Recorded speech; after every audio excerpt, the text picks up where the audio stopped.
அரசியல் மேடை நேயர்களுக்கு அன்பு வணக்கம். இப்போ ரீசெண்டாக நடந்த உள்ளாட்சி தேர்தல் லோக்கல் பாடி எலெக்ஷனில் பாஜக அமோக வெற்றி பெற்றிருக்கிறது. பாஜக வெற்றி கொடி நாட்டியிருக்கிறது அப்படின்னு தாங்க சொல்லலாம். அது எந்தெந்த மாநிலத்தில் அப்படின்னு கேட்டிங்கன்னா மகாராஷ்டிரா, கோவா, அருணாச்சல் பிரதேஷ்.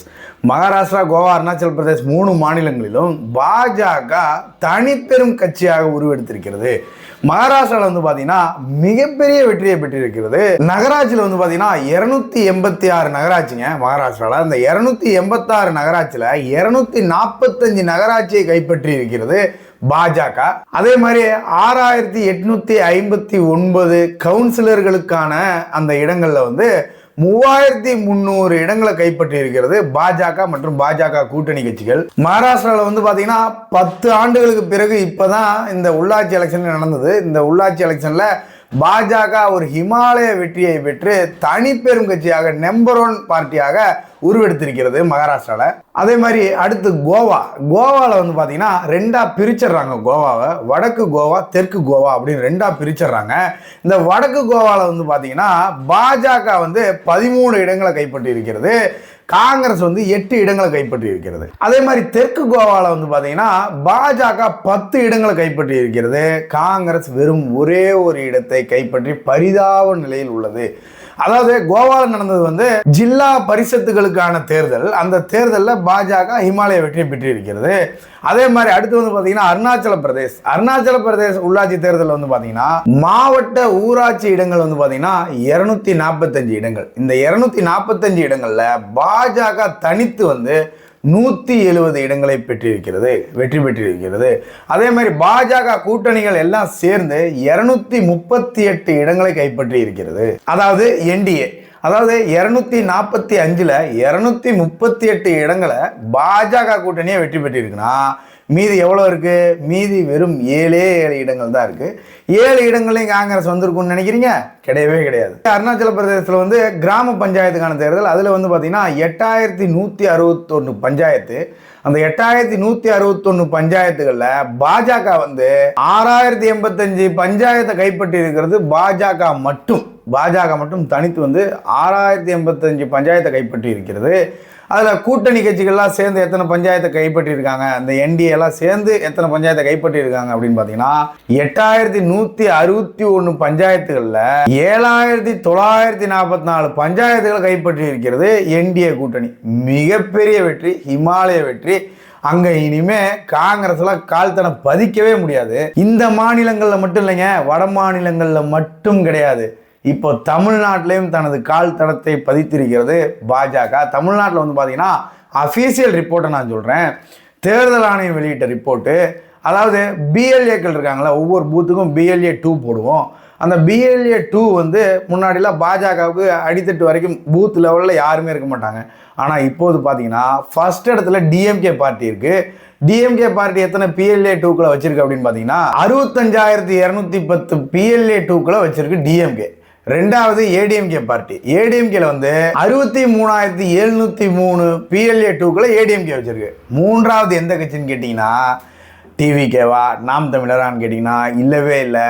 பிஜேபி தமிழ்நாட்டில் 3வது மிகப்பெரிய கட்சியாக இருக்கிறது. பிஜேபி எத்தனை PLAக்களை வச்சிருக்கு, PLA 2க்குள்ள வச்சிருக்கு அப்படின்னு கேட்டிங்கன்னா 54258 PLA 2க்குள்ள வச்சு பாஜக தமிழ்நாட்டில் 3வது மிகப்பெரிய கட்சியாக உருவெடுத்திருக்கிறது.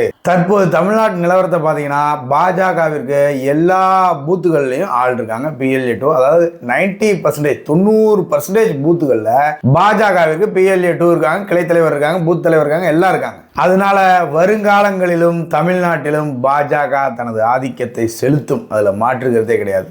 அதே மாதிரி அடுத்து வந்து பார்த்தீங்கன்னா பங்களாதேஷில் ஒரு இந்து இளைஞரை, 30 வயசு கொண்ட இந்து இளைஞரை அடித்து கொன்று நடு ரோட்டில் தூக்கு போட்டு தொங்க விட்டு அந்த பாடியை நடு ரோட்டில் எரிய விட்டு மிகப்பெரிய கொடூரமான கொலையை பண்ணியிருக்காங்க பங்களாதேஷில். எதனால அப்படின்னு பார்த்தீங்கன்னா பங்களாதேஷில் ரீசெண்டாக மாணவர் அமைப்போட தலைவர் வந்து என்ன பேசினா அப்படின்னு பார்த்தீங்கன்னா வடகிழக்கு இந்தியாவை துண்டிப்போம், பாரத நாட்டை துண்டு துண்டாக பிரிப்போம் அப்படின்னு பேசினான். அவன் பேர் என்னன்னு பார்த்தீங்கன்னா ஷெரீப் ஓஸ்மான் ஹாதி அப்படின்றது அவனோட பேரு. அவன் இந்த விஷயத்த பேசினதுக்கு அப்புறமே உடனே மர்ம நபர்களால் சுட்டு கொல்லப்பட்டான் அந்த மதவெறி பிடித்த நாய்.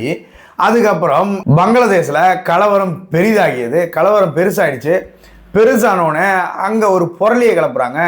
அது என்ன புரளி அப்படின்னு பாத்தீங்கன்னா, ஜவுளி கடையில ஒரு ஹிந்து இளைஞர் வேலை செய்யறாரு. அவருக்கு வயசு 30. அவரு பேர் என்னன்னு பாத்தீங்கன்னா திபு சந்திர தாஸ் அப்படின்றது அவருடைய பேரு. அவரு வந்து முஸ்லீமை பத்தி தப்பா பேசியதாக ஒரு புரளியை கிளப்பிட்டாங்க. ஒரு புரளியை கிளப்பி அந்த கலவரத்துல வந்து அந்த இந்து இளைஞரை அடிச்சு உயிர் போற அளவுக்கு அடிச்சிருக்கானுங்க. அடிச்சோடனே அந்த இந்து இளைஞர் இறந்து விட்டார். இறந்த பிறகு அந்த பாடியை வந்து நடு ரோட்ல வச்சு தூக்கு போட்டு தொங்க விட்டு எரிச்சிருக்கானுங்க. அது மட்டுமா, டாக்கால இருக்கக்கூடிய இந்திய தூதரகத்து மேல கல்வீச்சும் பண்ணியிருக்கானுங்க. இப்போ அந்த விஷயம் வந்து நம்ம நாட்டிலையும் பூதாகரமாகி இருக்கிறது. எப்படி ஒரு இந்துவை கொல்லலாம் அப்படின்னு பூதாகரமாகி இருக்கிறது. அதுவும் வெஸ்ட் பெங்கால், மேற்கு வங்க மாநிலத்தில் வந்து மிகப்பெரிய அளவுக்கு பூதாகரமாகி இருக்கிறது. அங்க இருக்கக்கூடிய எதிர்கட்சி தலைவர், பாஜகவின் எதிர்கட்சி தலைவர் சுவேந்து அதிகாரி அவர்கள் தலைமையில ஒரு மிகப்பெரிய ஆர்ப்பாட்டம், போராட்டம், அணிவகுப்புலாம் நடத்திக்கிட்டு இருக்காங்க.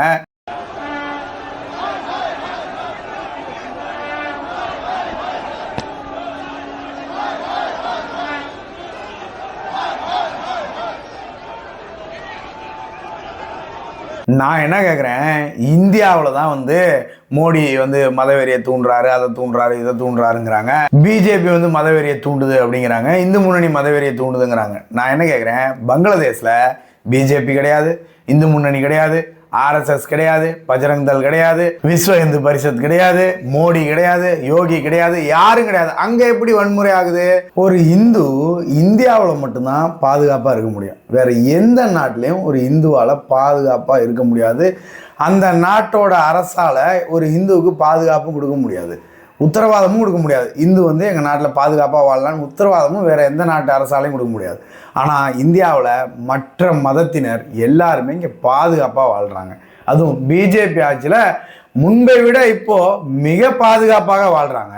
அதே மாதிரி அண்ணாமலை அவர்கள் மேலே டெல்லி தலைமை ரொம்ப கோபத்தில் இருக்குது, டென்ஷனில் இருக்குது, அப்படி இப்படின்னு என்னென்னவோ புரளி வதந்திலாம் கிளப்புனாங்களே, அவங்கெல்லாம் இன்னைக்கு வாயடிச்சு போயிட்டாங்க. அவங்கெல்லாம் எங்கே இருக்காங்கன்னே தெரியல, ஆள் அட்ரஸே இல்லாமல் போயிட்டாங்க. ஆனால் அண்ணாமலை அவர்கள் இன்னைக்கு என்னென்னோ பண்ணிட்டு இருக்காரு.